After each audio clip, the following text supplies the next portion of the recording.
Saya berjalan. Pemirsa, sidang kasus dugaan pembunuhan Brigadir Yosua kembali digelar hari ini dengan menghadirkan 10 orang saksi. Namun ada saksi yang tidak hadir, yakni 1 orang. Dari perjalanan sidang kemarin, 3 terdakwa menyatakan permintaan maaf dan menyebut bahwa alasan mereka karena adanya perintah dari Ferdy Sambo. Untuk membahas lebih lanjut, kita akan berdialog dengan Asep Iwan Iriawan, pakar hukum pidana melalui sambungan Zoom. Selamat siang, Kang Asep. Salam sehat, Kang. Selamat siang, Mbak Eva. Siang selalu, semangat selalu. Iya, semangat selalu Kang Asep. Dari 10 orang saksi yang sedianya dihadirkan, ada 1 yang tidak hadir, jadi hanya 9 saksi yang dihadirkan dan mereka adalah orang-orang yang pertama kali memeriksa TKP. Nah, seberapa signifikan keterangan mereka, Kang Asep? Ya, sebenarnya keterangan saksi ini sama ya, seperti yang kemarin, tidak ada signifikasinya dan tidak ada relevansinya, kecuali sekali lagi. Karena untuk FS Sambo, yang untuk hari ini ya, kalau yang kemarin 3 orang terdakwa itu dengan saksi yang saksi sekarang tidak ada kaitannya, hanya membuktikan ini pasca kejadian.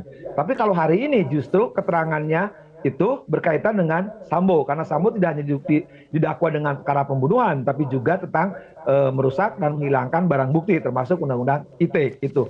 Tapi yang menarik lagi sebenarnya pertanyaan saya, kan ini saya selalu membagi ya, kelompok 5 ini FS sampai E ini 5 orang.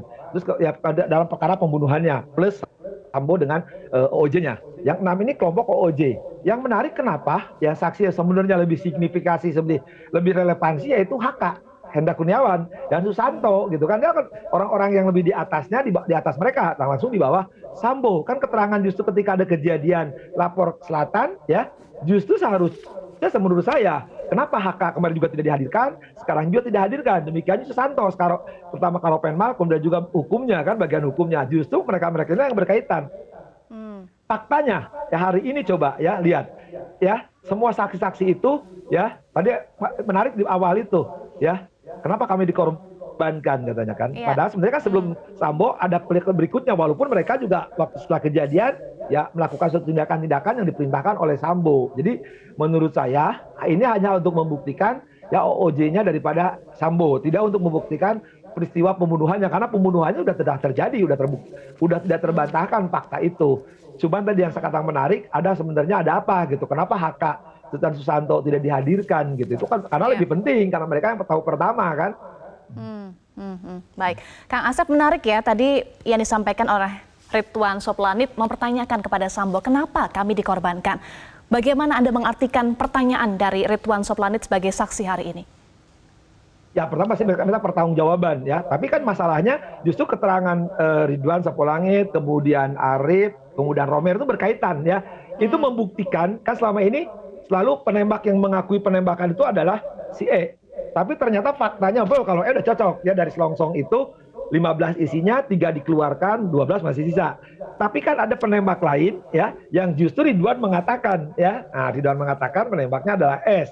Kemudian juga Romer melihat, kemudian tadi masalah sarung tangan ya, kemudian cocok juga dengan Arif rekamannya yang mengatakan bahwa masih hidup Yosua ini. Artinya ketika telah ditembak oleh E, masih ada yang melanjutkan penembakan ini gitu. Jadi kalau saya lihat dari saksi-saksi ini berkaitannya untuk dakwaannya Sambo, bukan untuk PC, yaitu tentang pertama ikut menembak, kedua tadi yang ditanyakan oleh Mbak Eva ya, masalah kenapa kami dikorbankan. Tapi sebenarnya pertanyaannya justru ketika mereka awal-awal dilaporkan ke selatan dan mereka ada kecurigaan sebagai serse, itu kan pertanyaan-pertanyaannya harusnya Pak sebagai penyidik itu bebas. Kemudian ini Pak kejadiannya kalau tembak menembak maaf harusnya begini, tapi faktanya begini gitu, darah dan sebagainya, udah song-song perut dan sebagainya, ada senjata, itu sebenarnya banyak kejanggalan yang harusnya, tapi mungkin kita pahami lah ya, mereka itu mana karena ketakutan atau kesetiaan, tunduk patuh, apalagi yang dihadapi adalah seorang kadipropam, polisinya polisi, rajanya lagi gitu kan, dan pengaruhnya begitu kuat.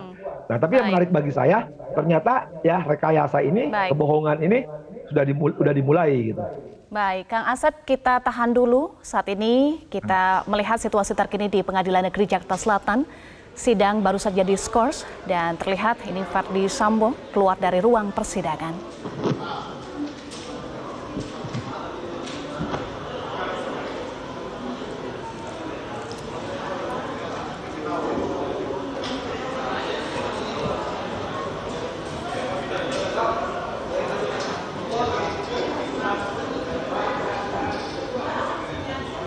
Sementara Putri Chandrawati saat ini masih di dalam ruang persidangan dan akan keluar didampingi oleh tim kuasa hukumnya.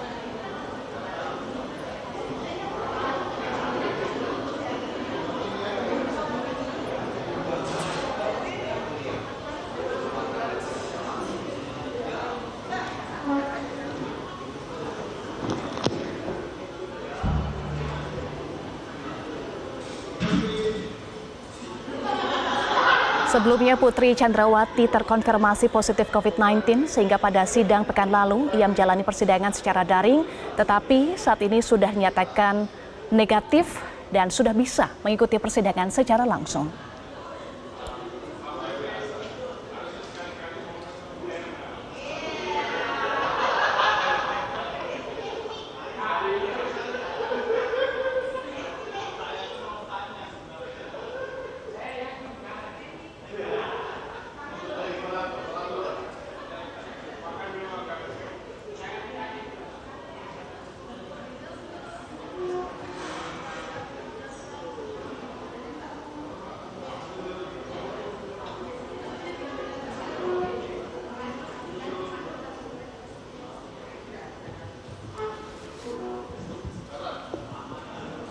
Ayo, keluar dulu, ayo, kita tutup, yuk.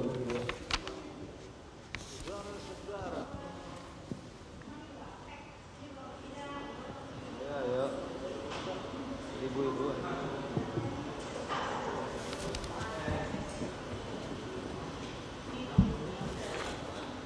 Iya pemirsa, saat ini sidang sedang diskors. Tadi sidang sudah dimulai sejak pukul 10 waktu Indonesia Barat di Pengadilan Negeri Jakarta Selatan. Agenda sidang hari ini yakni pemeriksaan saksi yang dihadirkan oleh Jaksa Penuntut Umum. Kang Asep, saat ini sidang sedang diskors ya, nanti akan dilanjutkan kembali. Tadi Anda sampaikan sebetulnya saksi-saksi sudah merasa ada kejanggalan sejak awal. Bagaimana membuktikan bahwa mereka memang sudah tahu kejanggalan-kejanggalan ini, tapi menutup mata dan juga membuktikan bahwa betul ada intervensi dari Verdi Sambo? Ya, yang pertama untuk membuktikan, kan ketika ditanya si E itu ya oleh Satserse itu ya Arif, kemudian tanya yang lain, kemudian bukti-bukti yang lain bisa suruh dihilangkan, suruh CCTV dihilangkan dan sebagainya, kan seharusnya kan berhak mereka mempertanyakan gitu, karena mereka ada ruang. Beda dengan E, kalau E kan nggak ada pilihan lain, situasinya sangat singkat dan mendesak gitu. Tapi kan mereka ketika sekarang penyelidikan, sekali lagi penyelidikan maupun penyidikan, itu ruang itu ada gitu. Nah, tapi kita juga terkonfirmasi sekarang, karena memang juga yang tiga ini yaitu E, KM maupun RR terpaksa membohongi waktu itu kan. Jadi sehingga ketika mereka keterpaksaan tadi ya, mereka juga ada kejanggalan, tapi karena E yang mengakui dalam tanda petik juga sedang tertekan karena dijanjikan akan dibebaskan sebagai terdakwa. Nah itulah mungkin bagaimana nanti penasihat hukum membuktikan bahwa di kelompok 6 ini yang didakwa dengan OOJ ya itu karena entah terpaksa atau perintah jabatan, itu yang harus dicari oleh tim penasihat hukum yang kelompok 6 ini kan. Itu yang memang harus dibuktikan kelak dalam persidangan, bagaimana kelihayan penasihat hukum ya untuk membuktikan bahwa mereka kalau nggak terpaksa atau karena perintah jabatan gitu kan. Baik, ini harus dibuktikan keterpaksaan atau adanya perintah dari jabatan ya. Nanti kita akan bahas lagi Kang Asep, tetapi usai jeda, pemirsa tetaplah bersama kami di Breaking News Metro TV. Oleh saudara Santo ya. Pak Agus Nurpatria, Pak. Oh, saudara Agus Nurpatria, ini di foto ya. Nanti kita akan itu. Ini kamarnya saudara Putri di sini? Bukan? Bukan yang mulia, arah sebaliknya yang mulia. Arah sebaliknya.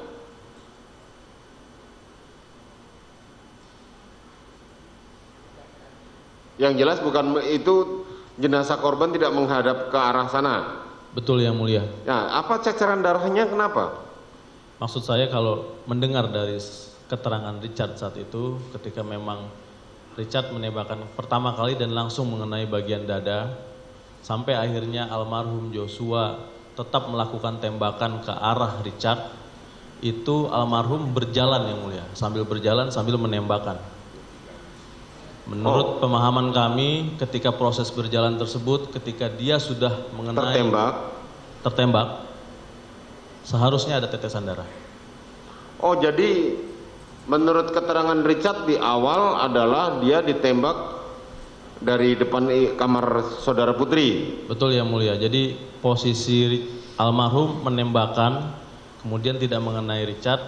Richard menembak satu kali, kemudian mengenai, sampai akhirnya almarhum tetap melakukan proses penembakan ke arah lantai persinggahan lantai 2, kemudian berjalan sampai akhirnya tertelungkup. Dan tidak ada ceceran darah, Tidak ada ceceran darah pada saat itu. Oke, lanjut yang keempat. Kemudian mohon izin, pada saat itu Richard tidak ada luka sama sekali yang mulia. Yang keempat adalah saudara Richard tidak ada luka sama sekali. Betul yang mulia. 4 kejanggalan inilah yang saudara temukan di awal. Di awal kami menemukan itu yang mulia. Dan saudara tidak berani menanyakan lebih lanjut karena sudah ditekan oleh saudara Ferdi Sambo.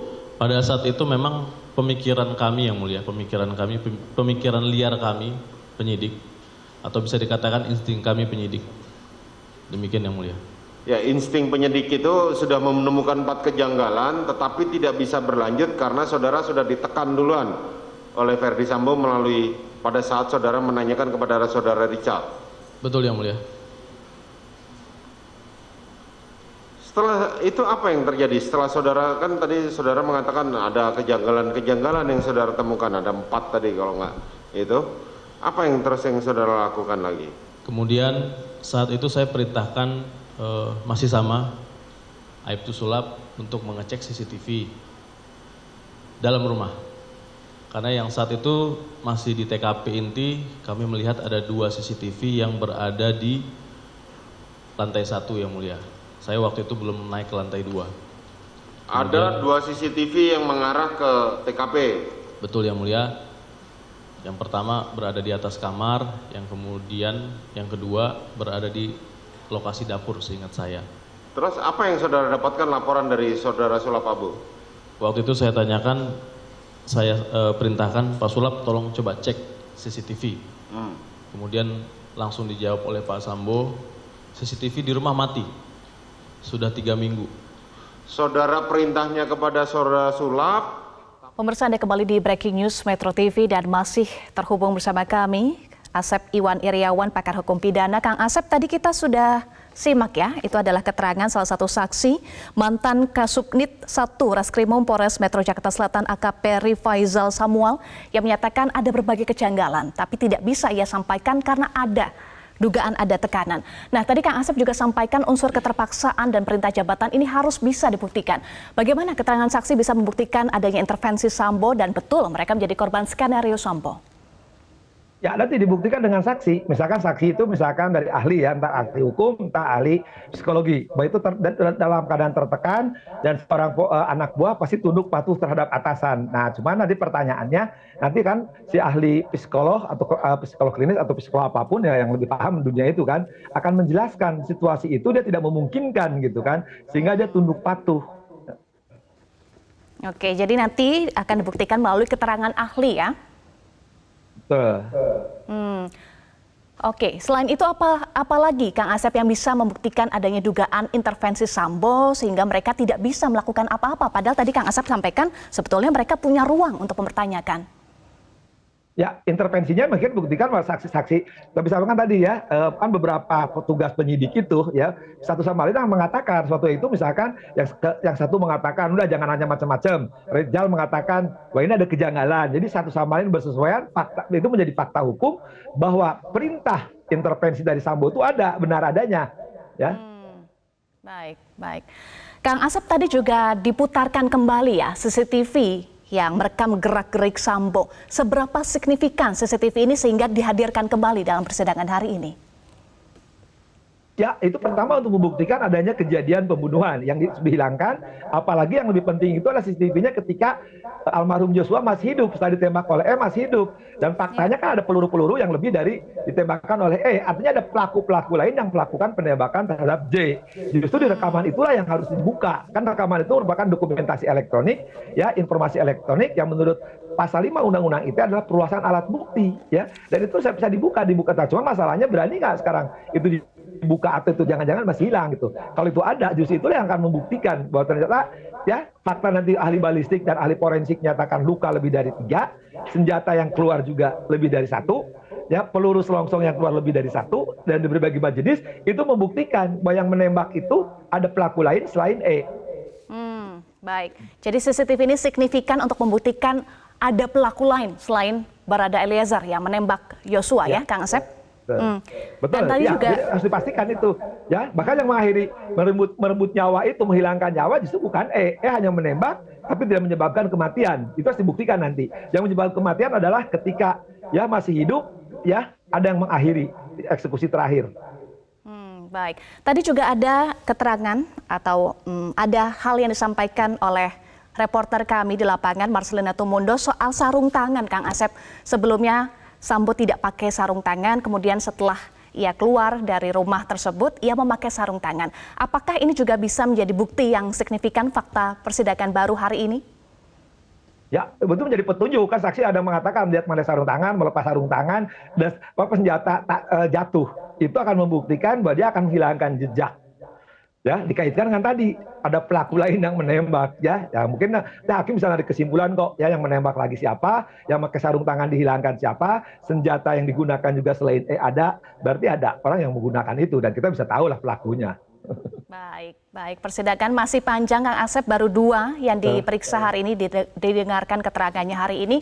Kita bahas dulu yang kemarin, Kang Asep.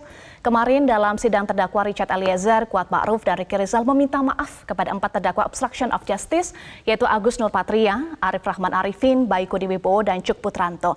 Ketiganya minta maaf soal kebohongan saat mereka menjalani pemeriksaan di Provos, Kang Asep. Apa ini bisa berpengaruh terhadap persidangan dengan mereka meminta maaf?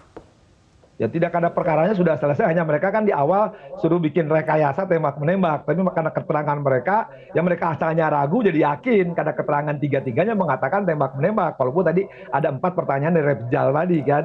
Jadi sekali lagi itu hanya menceritakan asal muasal lah, ya bahwa sebenarnya penembakan, tapi karena disuruh oleh Sambo, jadilah rekayasa tembak-menembak. Karena perbuatan 3 menjelaskan, keyakinan tadi jadi gugur gara-gara tiga-tiganya mengatakan ya cerita yang diceritakan oleh Sambo. Baik, kita akan bahas lagi Kang Asep, tetapi usai jeda, pemirsa tetaplah bersama kami di Breaking News Metro TV. Kami akan kembali sesaat lagi untuk Anda.